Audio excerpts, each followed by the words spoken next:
Meus irmãos, o título dessa palestra é Daniel 12 e Apocalipse 12, a conexão do fim.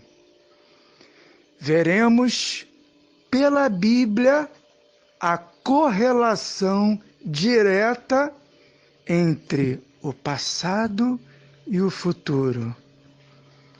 E começaremos por Daniel 12, no versículo 1. Eu gostaria que você estivesse de posse da sua Bíblia e lesse junto conosco. Está escrito: nesse tempo se levantará Miguel. Que tempo é esse que Daniel está se referindo? Vamos abrir a palavra de Deus em Lucas, no capítulo 21. Para aqueles que não sabem, Lucas 21 é um texto paralelo de Mateus 24. Vamos ler a partir do versículo 22. Pois eles se referem ao tempo de angústia referido em Daniel 12:1, quando Miguel se levantará pelo seu povo. Vamos ler.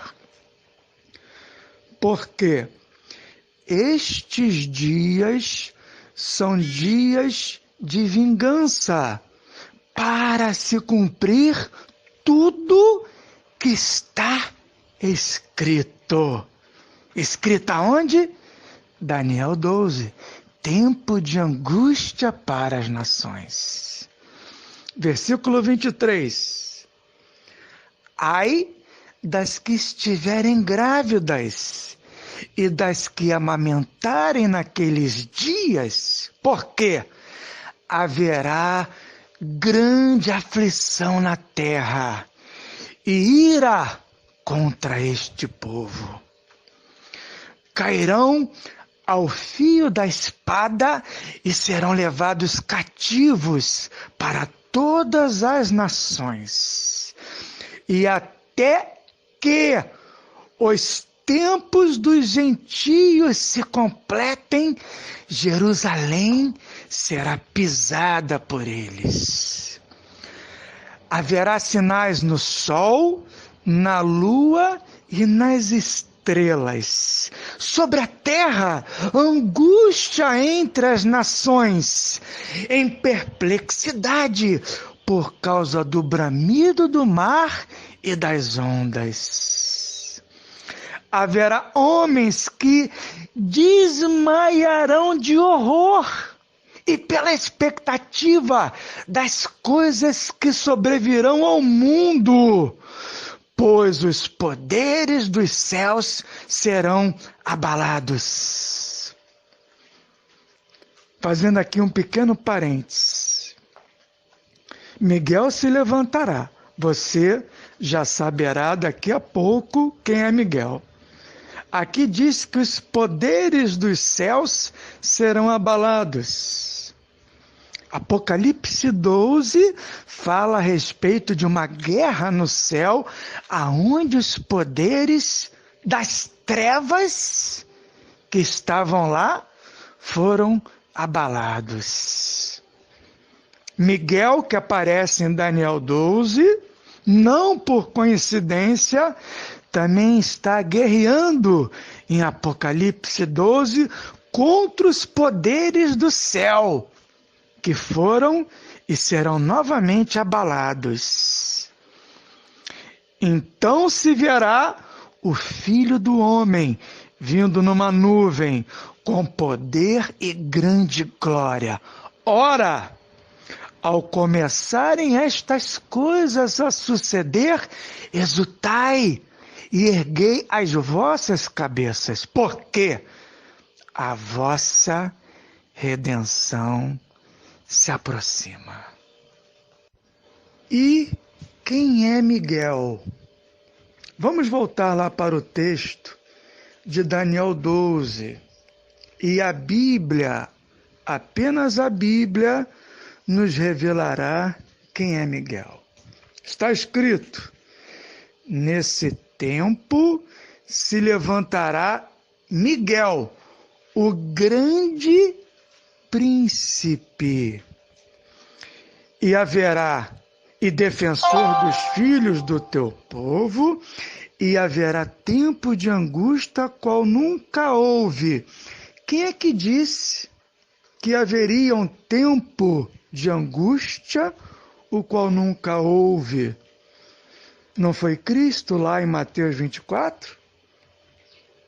O mundo passará por um tempo que não tem precedentes na história da Terra, chamado a Grande Tribulação?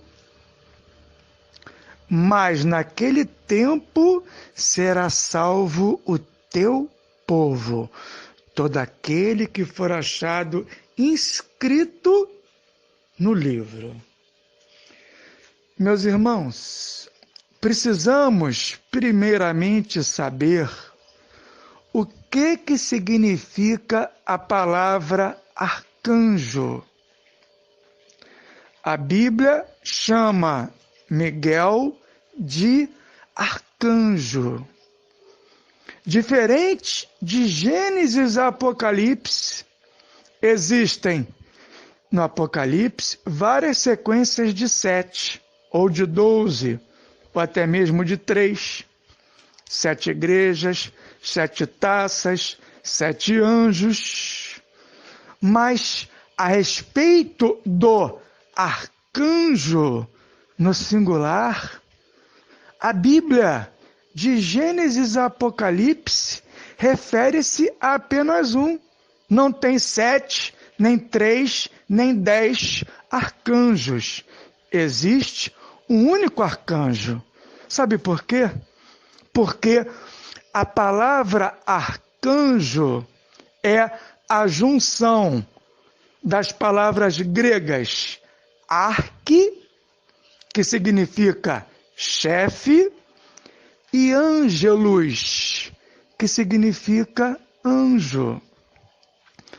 A palavra arcanjo não significa anjo, significa arcanjo, chefe dos anjos. E só existe um comandante das hostes celestiais. Me diga você quem ele é. É o nosso Senhor e Salvador, Jesus Cristo. Não é verdade? Porém, nós vamos consultar a Bíblia para sabermos se isso é verdade. E eu queria que você abrisse no primeiro livro de Tessalonicenses, no capítulo 4, no versículo 16. 1 Tessalonicenses 4, 16. A Bíblia e não o homem, nessa manhã, vai lhe revelar quem é o arcanjo Miguel. Vamos ler.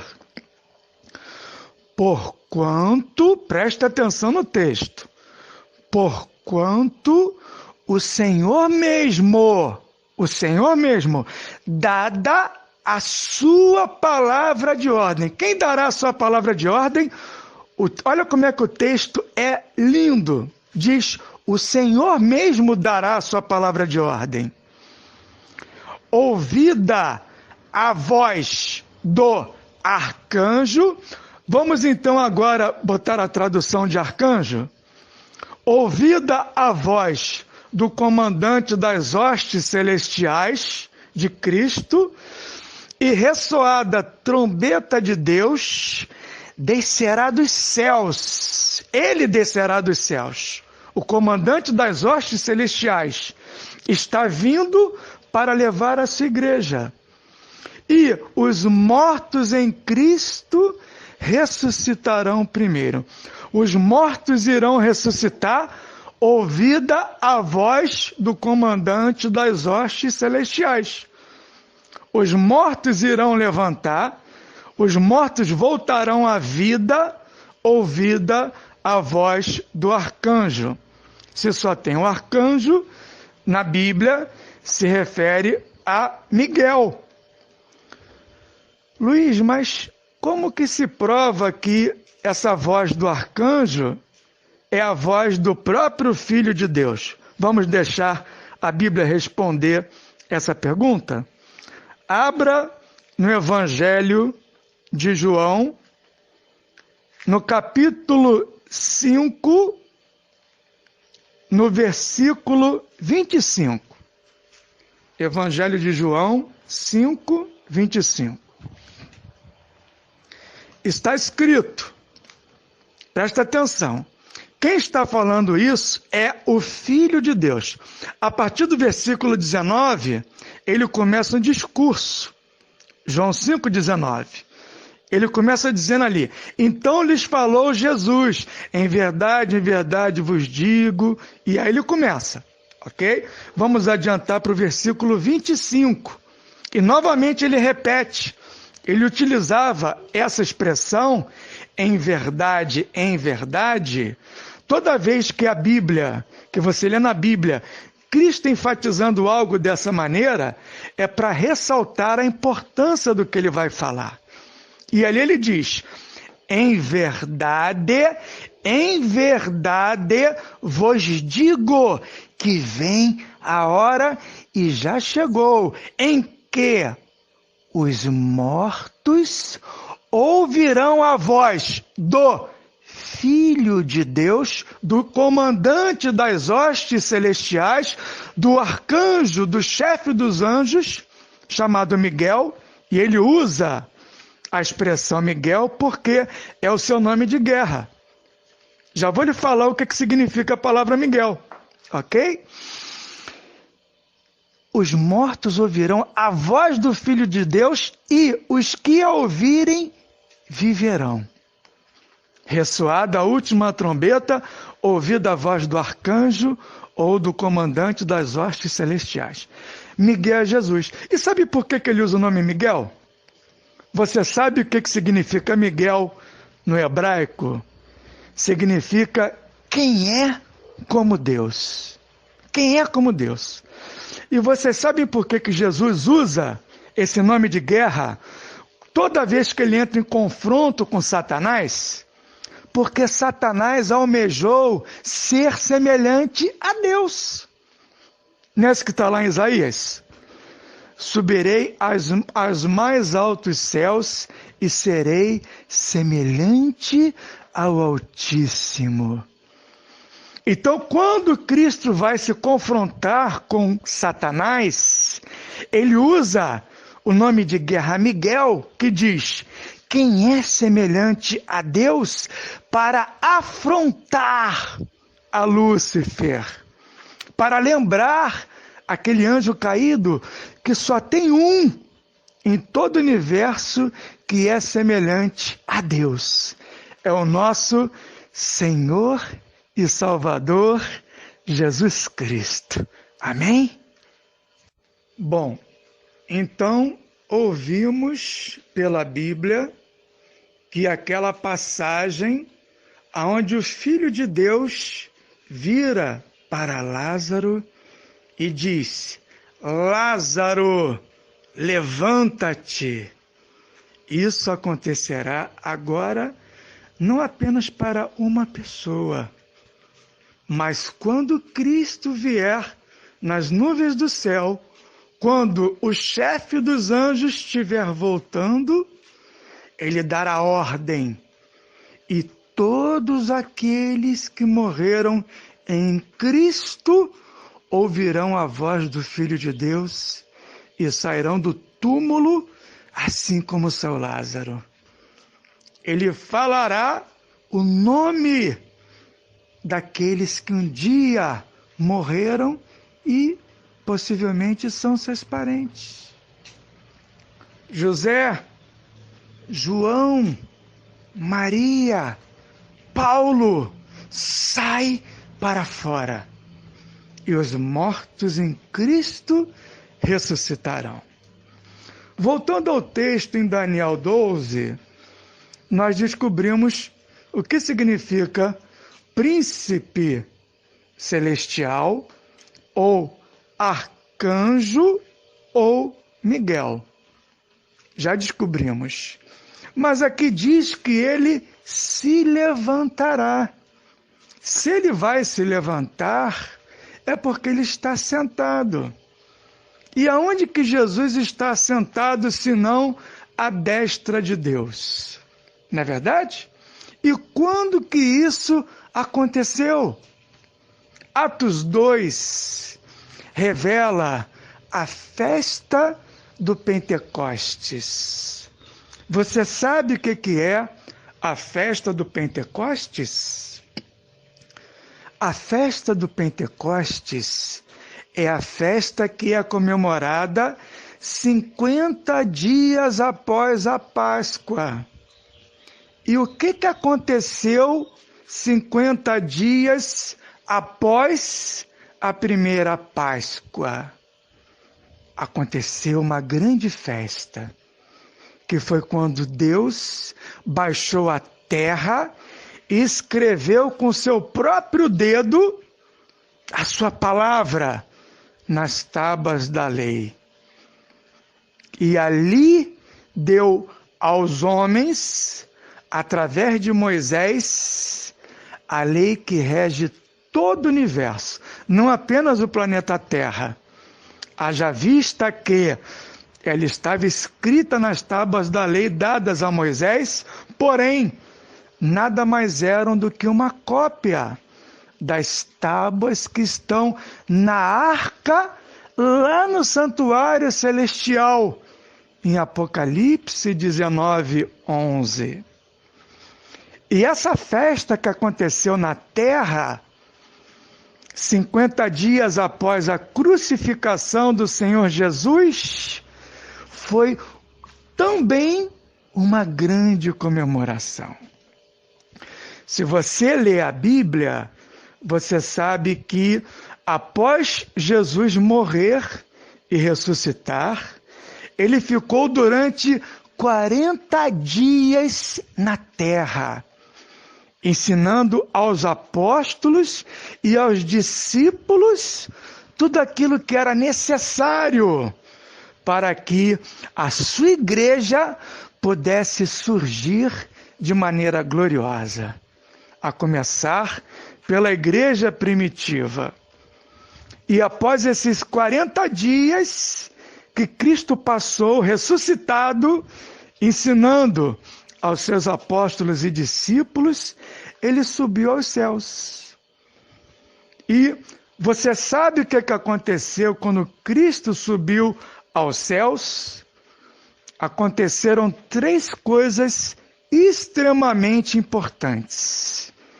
E por isso, a comemoração do Pentecostes 50 dias após. O primeiro acontecimento importante: Cristo foi entronizado e coroado no céu e adorado por todas as hostes celestiais como vencedor eterno. O vencedor, o campeão, o príncipe celestial venceu o pecado e a morte. E ele adentra os céus para ser coroado e adorado por todas as hostes celestiais. O segundo grande acontecimento foi a comemoração que o sacrifício feito por Cristo foi aceito pelo seu Pai para redimir a toda a humanidade, desde Adão até o último homem, antes da volta do Senhor Jesus. Ele é o nosso suficiente Senhor e Salvador. E o terceiro acontecimento, o grande acontecimento, foi que Cristo recebeu a plena prerrogativa de rei e sacerdote. Cristo foi, diante de todo o universo, colocado como o grande e definitivo Rei e o nosso infinito em poder sacerdote celestial. Isso está expresso lá no livro de Zacarias. O livro de Zacarias é o livro que mais fala de Cristo e da sua segunda vinda, depois do livro de Isaías. E lá no livro de Zacarias, no capítulo 6, no versículo 13, revela esse exato momento quando Cristo recebe as plenas prerrogativas de rei e de sacerdote. Está escrito: Ele mesmo edificará o templo do Senhor, o templo celestial, e será revestido de glória. Cristo foi revestido de glória, glória eterna, nesse momento que ele subiu aos céus. Aí ele assentar-se-á, Daniel 12 diz que ele se levantará. No fim, aqui nós estamos vendo o momento que se comemora o Pentecostes, porque Cristo, ao ser assunto aos céus e ser coroado de glória, céu e terra se uniram em festa, e ali ele derramou copiosamente do seu Espírito, formando a sua igreja. Pedro, Paulo, João, Tomé, todos eles foram revestidos de poder. Apóstolos, discípulos, os homens, as mulheres, todos eles foram cheios da presença de Cristo, do seu Espírito, e ali profetizaram. Nesse momento, os céus estavam em festa e a terra também. Está escrito: assentar-se-á no seu trono e dominará, e será sacerdote no seu trono e reinará perfeita união entre ambos os ofícios. Que ofícios? Rei, reinará, e sacerdote. Então, Cristo se assentou ao lado de Deus, coroado de glória. Mas em Daniel diz que ele se levantará. Miguel se levantará pelo seu povo. E quando que isso acontecerá? Essa que é a grande pergunta. Quando que isso acontecerá? Então vimos que Cristo foi coroado rei e sacerdote. Ali iniciou-se o sacerdócio celestial. Lá no Pentecostes se iniciou. Porém, no dia 22 de outubro de 1844, Cristo acumulou mais duas funções reveladas na Bíblia. Ele foi coroado rei e sacerdote.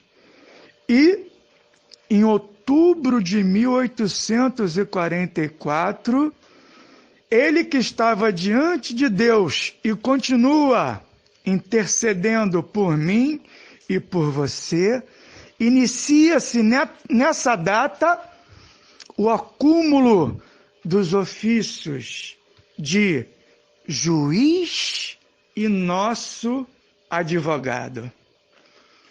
O livro de Coríntios revela de maneira enfática que todos, sem exceção, todos irão comparecer diante do tribunal de Cristo. Cristo, ele é juiz. João, no capítulo 5, revela que Deus o colocou como juiz. Vamos lá, abrir rapidamente em João, para que você possa se certificar disso. João capítulo 5, lá no versículo 27, está escrito: e lhe deu autoridade para julgar, porque é o Filho do homem. Cristo, rei e sacerdote, inaugura o sacerdócio celestial no Pentecostes e, em 1844, passa do santo para o santíssimo, e ali ele inicia também o julgamento dos mortos. Ok? Isso está prosseguindo até iniciar o tempo de angústia, quando Cristo se levantará. Nós vamos abordar com mais propriedade. Hoje estamos abordando a parte que fala de Daniel 12. Amanhã teremos a palestra Os Últimos 7 anos dos 6.000 anos de pecado. Aí vamos para Apocalipse 12 e vamos ver o futuro. Estamos vendo o que aconteceu no passado. Amanhã veremos o que irá acontecer no futuro. Porém, para finalizarmos, o que é importante nós sabermos que aconteceu no passado? É importante sabermos que, se Cristo foi entronizado nos céus como rei e sacerdote, em 1844, ele acumulou as funções de juiz e nosso advogado diante de Deus. No fim, ele estará conosco como o grande general. Cristo, ele simplesmente se levantará por mim e por você, pelos filhos do seu povo. O texto diz que ele é o defensor dos filhos do seu povo. Você pare para imaginar a quem Deus designou para defender a mim e a você. Simplesmente aquele que é excelso em magnitude e glórias infinitas. O próprio comandante. Ele estará defendendo a mim e a você. É isso que nós temos que entender. Será a quinta função que Cristo exercerá. E, da mesma maneira que ele esteve com aqueles que foram fiéis a ele no passado, como o próprio Daniel, ou como seus companheiros, Sadraque, Mesaque e Abidnego, assim ele estará comigo e com você. Ok? Nada temos a temer no futuro, a menos que venhamos nos esquecer de como Deus conduziu o seu povo no passado. Deus foi fiel aos que lhe eram fiéis e será fiel a mim e a você, se você for fiel.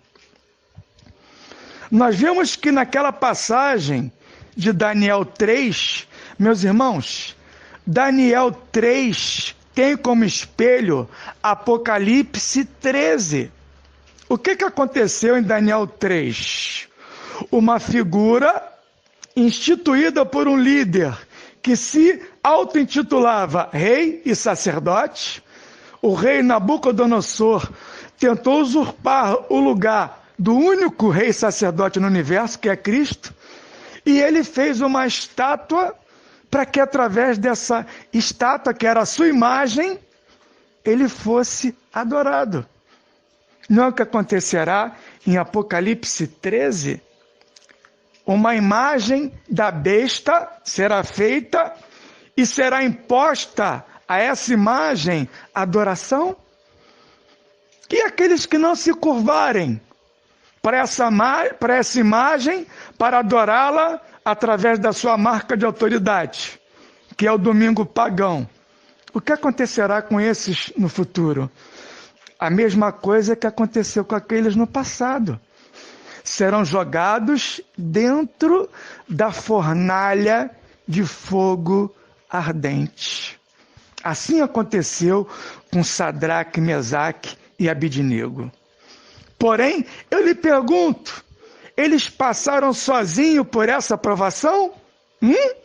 Responda. Quem estava com eles lá dentro da fornalha de fogo ardente? Estava lá o comandante das hostes celestiais. Porque a promessa dele está escrita em Isaías 43, 2. Quando passares pelas águas, eu serei contigo. Quando pelos rios, eles não se submergirão. Quando passares pelo fogo, não te queimarás, nem a chama arderá em ti. Deus é fiel. E ali dentro da fornalha tinha um quarto homem. Quando Nabucodonosor olhou, arregalou os olhos. Seu coração disparou. Ele falou, não lançamos 3 dentro da fornalha ardente? E era tão ardente que aqueles que jogaram Sadraque, Mesaque e Abidnego ali dentro, os guardas que lançaram eles ali dentro, morreram instantaneamente. De tão quente que era a fornalha. E Nabucodonosor, olhando aquilo, pediu para aumentar o fogo 7 vezes mais e exclamou, não foram 3 que lançamos ali dentro? Mas existe um quarto, e esse quarto se assemelha ao Filho dos deuses. O próprio Senhor Jesus estava ali, passando pelas chamas, impedindo que as chamas queimassem os seus filhos fiéis. Para finalizar, eu quero ressaltar algo para você. Será que nada foi queimado na fornalha? Depois você vá no texto e procure. Será que nada foi queimado ali dentro? Não. Teve algo que foi queimado ali dentro. Você sabe o que foi queimado ali dentro da fornalha? As amarras. Amarras essas que também nos prendem a esse mundo e ao pecado. E passaremos pela fornalha da grande tribulação, para que essas amarras, elas se tornem pó e caiam das nossas mãos. Aquilo que nos prende ao pecado, que nos prende a esse mundo, será destruído ao passarmos ilesos e livres pela fornalha dos últimos dias. Deus te abençoe. Fique na paz do Senhor Jesus. Bye, bye.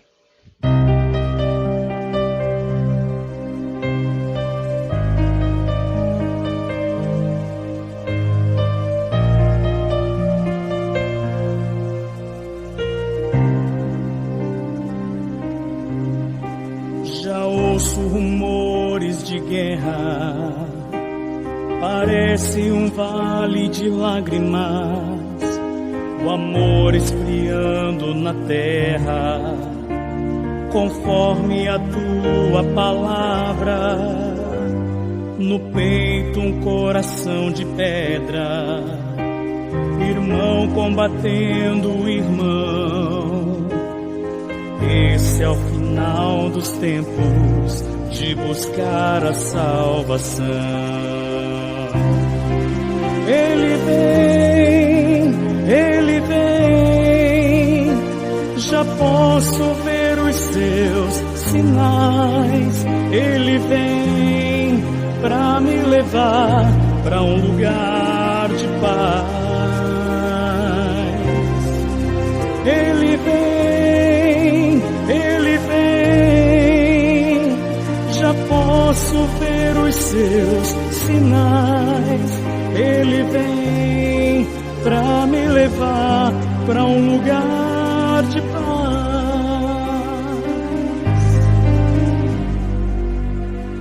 Homens brincando de Deus, querendo fazer os seus clones, se fala em guerrear nas estrelas, enquanto outros morrem de fome. Deus fala a esses homens de novo e mostra o caminho da paz, ilumina os seus pensamentos com teu olhar de paz. Ele